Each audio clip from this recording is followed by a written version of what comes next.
Mana hurmatli Samobdin chorva obunachilari, aka nechta qo'y baraka bo'ldi? 5 ta qo'y. Nech pulga? 10 turumli 250. Siz ham shuncha baraka toping aka. Kelin baraka bersin. Akamiz baraka bo'ldi. Assalomu alaykum, hurmatli Samobdin chorva obunachilari, tinchmisizlar, omonmisizlar? Mana kech bo'lishiga qaramasdan tinch-tinchmas Samobdin chorva yana sizlar xizmatlaringizda 5 ta qo'yni qo'ygan edik.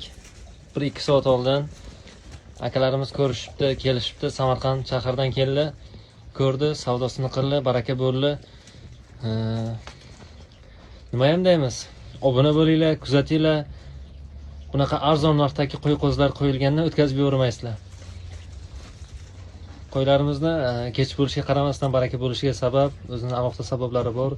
Nega deyishingiz mumkin? Chunki narx arzonligida, bunaqa arzon narx faqat Samobdin chorvada bo'ladi.